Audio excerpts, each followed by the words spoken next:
La femme s'est allongée sur le lit en gémissant de douleur et, après un sifflement, le bébé est né. Mais l'instant d'après, elle a pris les ciseaux pointus et les a dirigés vers sa propre fille. La petite a crié, réveillant ce qui restait de maternité dans le cœur de la femme. Elle prit sa fille dans ses bras et décida d'accepter son erreur. Les années passent et Carrie grandit sous le contrôle strict de sa mère. Mais, timide et introvertie, elle est toujours mise à l'écart par ses camarades de classe. Ce jour-là, après avoir nagé, elle se rend aux toilettes publiques pour prendre une douche. Mais alors qu'elle se lave, elle se fige. Un savon taché de sang a glissé d'entre ses jambes et, en regardant ses mains rougies, Carrie, 17 ans, n'a pas réalisé qu'il s'agissait d'un phénomène physiologique normal pour les filles. Elle hurle à plein poumon, pensant qu'elle va mourir, et ses cris attirent l'attention de ses camarades de classe. Mais personne ne lui vient en aide, au contraire des huées impitoyables. On lui a même jeté une grosse poignée de serviettes hygiéniques sur le corps. Carrie est restée assise par terre, impuissante, en se lamentant. La brute de l'école a sorti son téléphone portable et a filmé la scène. Heureusement, l'enseignante est venue l'arrêter à temps. Mais à ce moment-là, l'esprit de Carrie était au bord de l'effondrement. Pour la calmer, l'enseignante lui a donné une gifle et elle est sortie de sa peur et de son désespoir.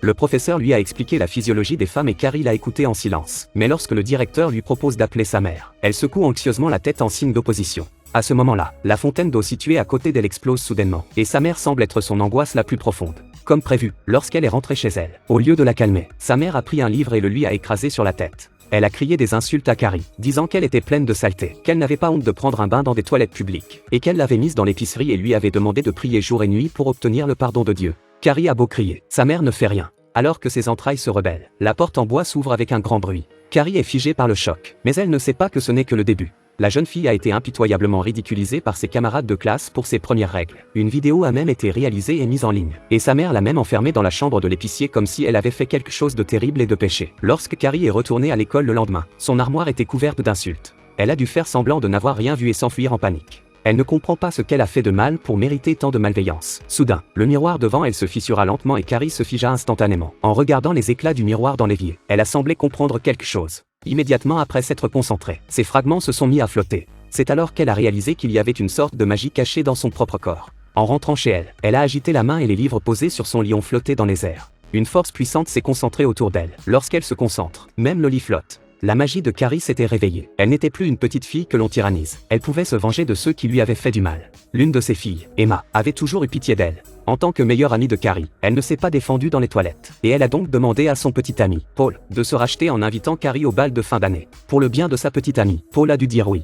Mais lorsque Carrie reçoit l'invitation, elle s'enfuit, terrorisée. Habituée aux brimades, elle pense qu'il s'agit d'une nouvelle farce. Devant l'insistance de Paul, Carrie est finalement impressionnée. Elle commence à coudre sa propre robe et attend le bal avec une grande joie. D'un autre côté, le directeur de l'école découvre que la brute de l'école a téléchargé la vidéo, et elle est non seulement priée d'être un parent, mais aussi disqualifiée pour le bal de fin d'année. La maîtresse d'école, en colère, accuse Carrie d'être responsable de tout cela et s'associe à son petit ami pour préparer une surprise spéciale pour Carrie au bal de fin d'année. Le jour du bal de fin d'année arrive et Paul vient la chercher, habillée comme il se doit, mais sa mère est déterminée à l'en empêcher. Le bavardage incessant de sa mère fait exploser Carrie, qui coupe par magie la bouche de sa mère et l'enferme dans l'épicerie. Elle fait également fondre la serrure de la porte pour l'empêcher de sortir. Ce n'est qu'ensuite qu'elle se sent suffisamment à l'aise pour aller danser avec Paul. Carrie est nerveuse à l'idée de danser pour la première fois, mais avec l'aide de Paul, elle trouve peu à peu ses marques. Et le plaisir de l'expérience lui fait oublier la douleur qu'elle a ressentie. Bientôt, la danse arrive à son stade final, et le roi et la reine de la danse sont sur le point d'être couronnés. Carrie est surprise de constater que le gagnant est en fait Paul et elle, et ils marchent ensemble vers le trône sous les applaudissements de la foule.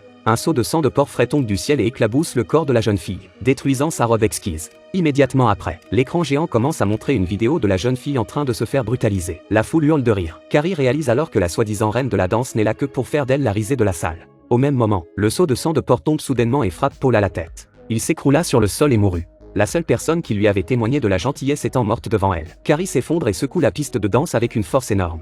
Elle allait se venger de tout le monde. Dans la salle, tout le monde se précipite vers la porte. Mais il est trop tard. Toutes les issues sont bloquées. Personne ne peut sortir. Carrie s'est lancée dans une folie meurtrière, car elle voulait s'assurer que tous ceux qui l'avaient malmenée recevraient ce qu'ils méritaient. Le bal s'est transformé en un véritable brasier. Voyant que la situation n'est pas bonne, la brute de l'école et son petit ami ont décidé de s'enfuir et de tenter de s'échapper dans leur voiture. Mais Carrie avait déjà été transformée en sorcière, et elle frappa du pied, et une énorme fissure apparut soudainement et bloqua le chemin de ces deux-là. À ce moment-là, l'écolière a également trouvé Carrie devant elle. Elle a dit à son petit ami d'écraser Carrie et de la tuer. La mort instantanée de son petit ami ne lui a pas permis de réaliser qu'elle essayait de frapper Carrie à nouveau, mais c'en était trop pour elle. Une fois sa vengeance accomplie, Carrie rentre chez elle et lave le sang sur son corps. Elle saute sur sa mère, espérant être réconfortée, mais elle reçoit en retour un couteau bien aiguisé. Cette fois, la mère avait déjà décidé de tuer l'enfant de son union démoniaque. De façon inattendue, la magie de Carrie éclata à nouveau et tous les objets tranchants de la pièce se précipitèrent vers sa mère, qui mourut sous ses yeux. Carrie prit le corps de sa mère dans ses bras et invoqua une pluie de pierres pour quitter le monde avec sa mère.